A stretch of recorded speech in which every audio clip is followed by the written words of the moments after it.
એક ભાઈ સુસાઇડ કરવા જતા હોય છે અને ત્યાં જતા હોય છે તો ત્યાં આગળ જેવું એ બ્રિજ ઉપરથી કૂદવા જતા હોય ને ત્યાં એક ભાઈ આવી જાય છે અને બીજા ભાઈ આવીને એમ કહે છે કે ભાઈ સુસાઇડ ના કરો, શું થયું? તો કે મારે તકલીફ છે, આવું છે, મારે દેવું થઈ ગયું છે. કે કેટલાનું છે?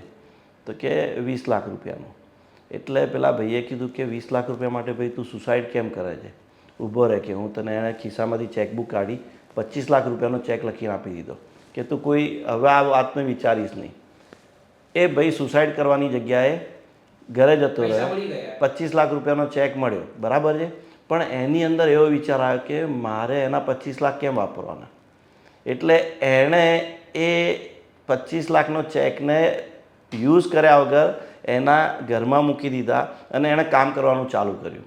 એના 20 લાખના દેવામાંથી બહાર નીકળી ગયો, બધું સરસ ગોઠવાઈ ગયું. એટલે એને એવું થયું કે પેલો 25 લાખનો ચેક પેલા ભાઈ આપ્યો તો એને હું પાછો આપી આવું. એટલે ત્યાં આગળ ભાઈને પાછો આપવા ગયા. એટલે કહ્યું કે ભાઈ આ ભાઈ ચેકની ઉપર નામ હશે, આ વોટ એવર. એમણે પૂછ્યું કે ભાઈ આપ્યા કે કયો પેલો ગાંડો બધાને ચેક લખીને આપે છે. અચ્છા, એટલે એ તો પાગલ હતો. પાગલ હતો, એને ખાલી એક ચેક લખ્યો હતો, સમજો. એમાં માણસની લાઈફ બની. બોલો. હા, કેટલી જબરજસ્ત વાત છે. એટલે આમ તો ભગવાન જ કહેવાય ને. જેમ નરસિંહ મહેતાની હુંડી ભગવાને લખી હતી એમાં એ પાગલે, એને તો ખબર જ નહોતી. ખબર જ નહોતી. અને એનું કદાચ બેંકમાં ખાતું નહીં હોય, ખબર નહીં જે બી હશે, એટલે એ બધાને ચેક લખીને આપતો હતો. આપતો હતો. વાહ વાહ વાહ.